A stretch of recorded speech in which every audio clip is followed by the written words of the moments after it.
Okay, guys, this is a 14-page document, the lawsuit that Miss Jane Doe filed against P. Diddy in New York. She also released pictures, one of the pictures with her sitting on his lap, but nothing explicit. So let's get into this 14-page lawsuit against P. Diddy. But before we do, hit the like bell and subscribe to the channel if you haven't done so as yet. As you come onto the page, kindly hit that bell. Thank you. So the first page of the 14-page document has a trigger warning. Like Cassie's document had a trigger warning, this one have one also. So this is the reading of the lawsuit. She said when she was in high school, she was trafficked to New York from Detroit. Some of the words are not acceptable for YouTube, so I have to interject with some substitutions of words. Incredibly, the allegations brought by Ms. Doe are in many ways even more egregious than those brought by his prior victims.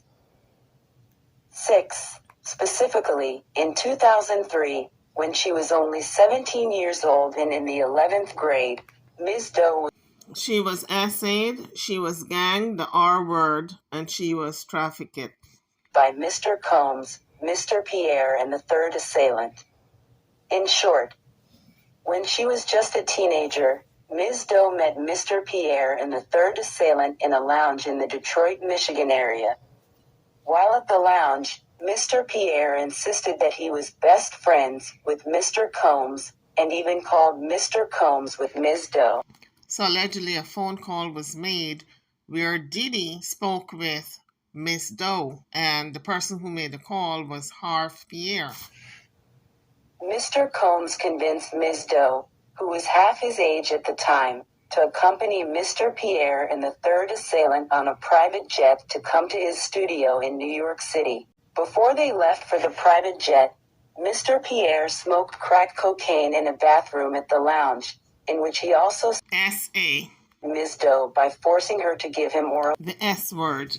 The third assailant is a pseudonym. When the name of the third assailant is revealed during discovery, plaintiff will seek to amend the complaint to replace the pseudonym. So once the case goes to trial, the third person's real name will be mentioned and be put in the documents. Apparently, they're still trying to figure out who this person was. They still haven't gotten a full name, but during discovery, when it goes to court, the person will have to come forward. Mr. Pierre, third assailant, and another gentleman then escorted the high schooler to a private jet, which flew them to Teterboro, New Jersey.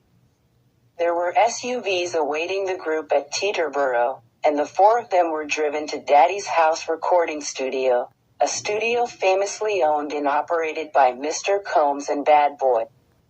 While at the studio, Mr. Combs and his associates, including Mr. Pierre, plied Ms. Doe with drugs and alcohol. As the night wore on, the 17-year-old Ms. Doe became more and more inebriated, eventually to the point that she could not possibly have consented to having the S word with anyone, much less someone twice her age.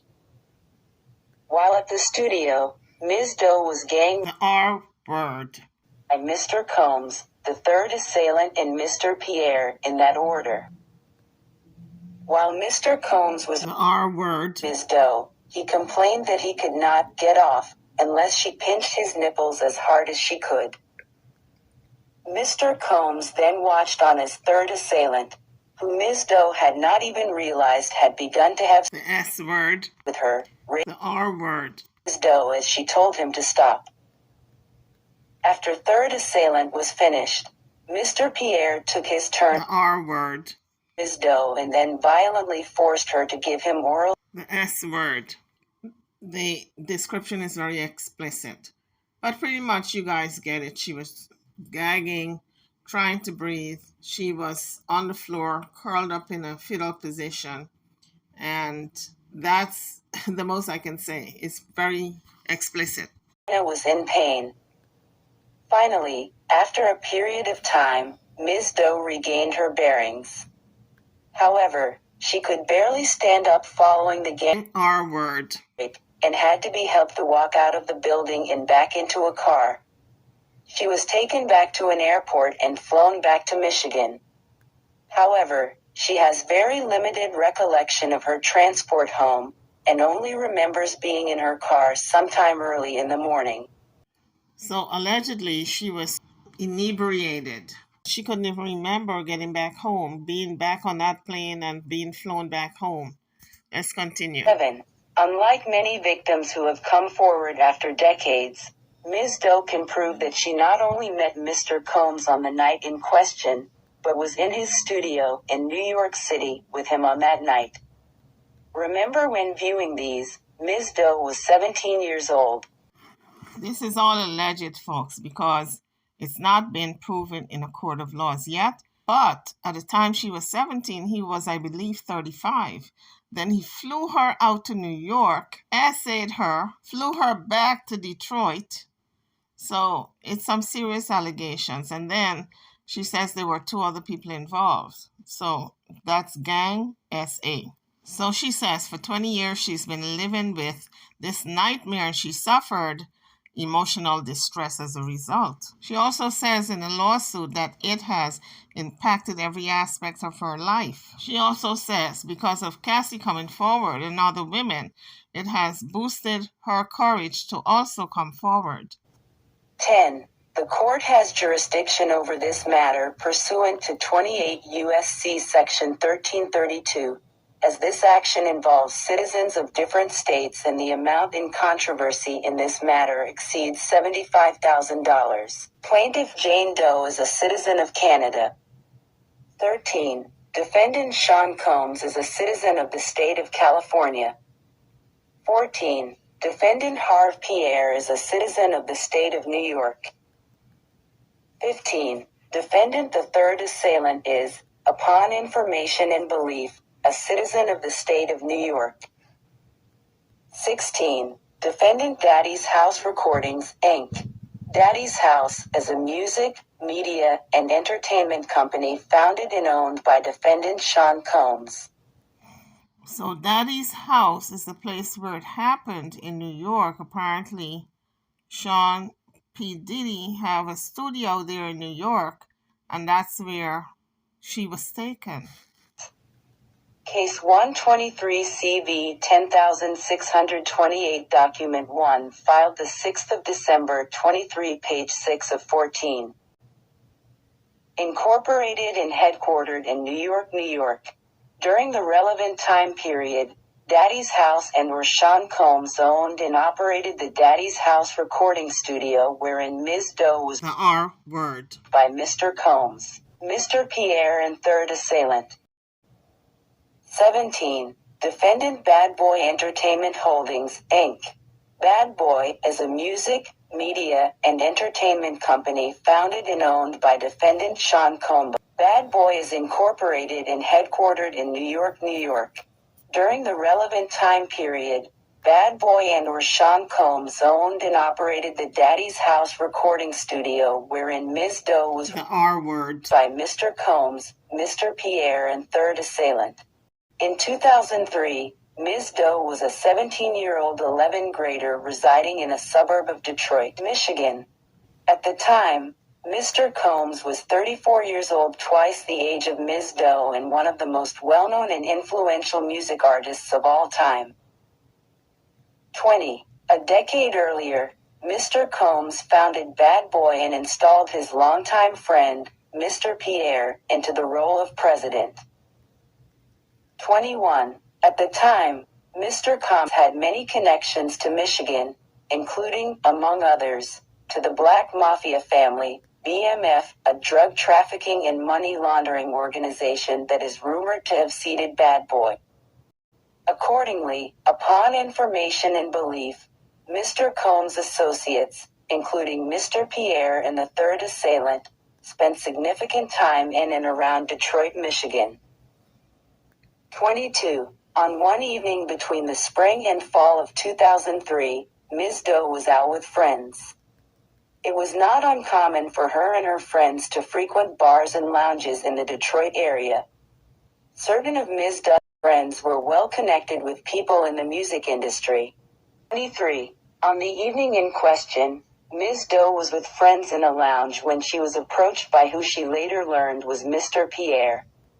Mr. Pierre was with his own friends, including the third assailant.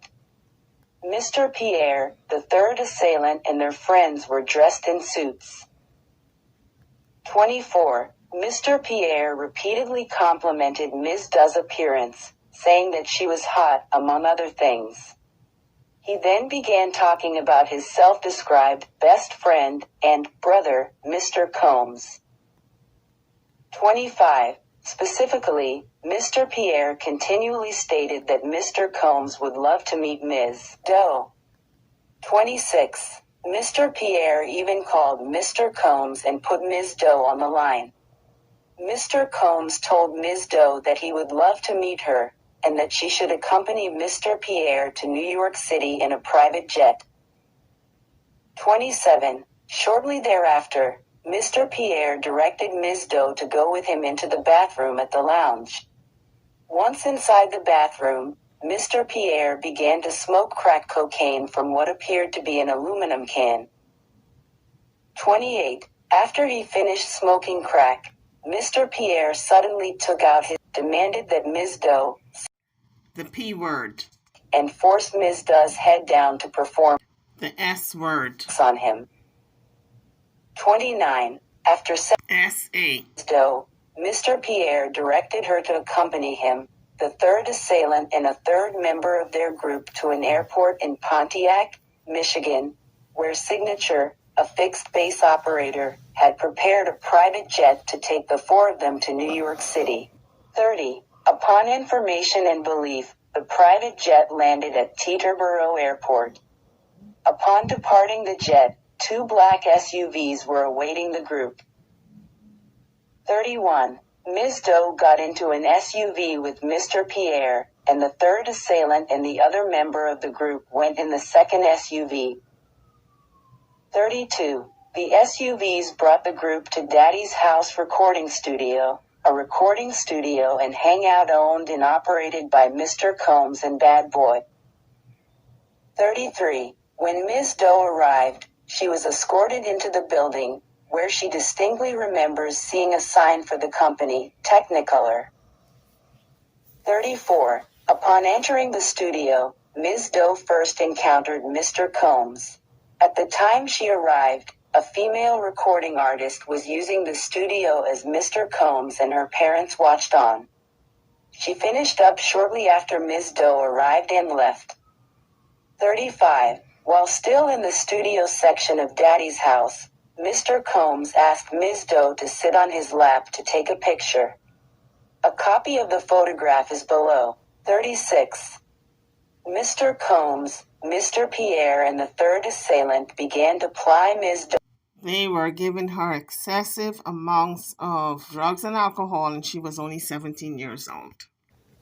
37. While the evening became a blur, Ms. Doe does recall Mr. Combs, Mr. Pierre, and the third assailant putting hands on her and asking her to show her derriere and telling her how hot and sexy she was.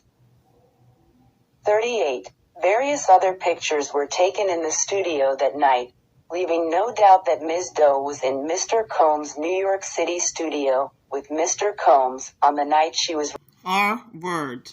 39. As the night wore on, the 17-year-old Ms. Doe became more and more inebriated, eventually to the point that she could not possibly have consented to having S word. with anyone, much less someone twice her age. 40. Nevertheless, that evening Mr. Combs directed Ms. Doe to accompany him to the bathroom at the studio. Once there, Mr. Combs removed Ms. Doe. P. Diddy removed her undergarments and S.A. from behind while She hung over the sink. 41. Ms. Doe did not consent to having S word. with Mr. Combs, but he continued. Having S word. At some point, Mr. Combs turned Ms. Doe around to face him. He told her that he could not have a happy ending. And asked her to squeeze his nipples as hard as she could to help him. Have a happy ending. He then turned her back around and continued to The S word. 42. By this point, Ms. Doe was coming in and out of consciousness because of the drugs and alcohol she had been given by defendants. Her next memory was looking up into the mirror above the sink to find that the third assailant had replaced Mr. Combs and was... This entire part is very explicit. I cannot let it run because it's against YouTube guidelines, but it has to do, I'll tell you guys briefly, the best way I can without violating the policies. The three took turns essaying from the front as well as the back. Oral was involved also by Pierre and had to be helped to walk out of the building and back into a car. She was taken back to an airport and flown back to Michigan. However, she has very limited recollection of her transport home and only remembers being in her car sometime early in the morning. Ms. Doe suffered significant emotional distress and feels of shame that have plagued her life and personal relationships for 20 years. 48. Ms. Doe knew that speaking out against defendants would be extremely difficult and that she would likely be subjected to retaliation and defamatory slurs and attacks. 49. However, in November 2023, Ms. Doe read about a lawsuit filed against Mr. Combs by Cassandra Ventura a.k.a. Cassie. Ms. Ventura's suit described a decade of physical... So Ms. Doe said she read about Diddy, Cassie, Harf Pierre, and that is why she began to realize that her story needs to be told also. She got a lawyer and she filed in New York before the deadline. And here we are. She is ready for a court date. So guys, drop your comments. That's just a part of the reading of the lawsuit that Ms. Doe filed in the New York court. Couldn't read the whole thing because it's very graphic. It's of a SA nature against YouTube guidelines. I'm over and out. Drop your comments. Don't forget to hit the like bell before you leave and subscribe if you haven't done so as yet. I'll see you guys on the next one. Thank you for watching.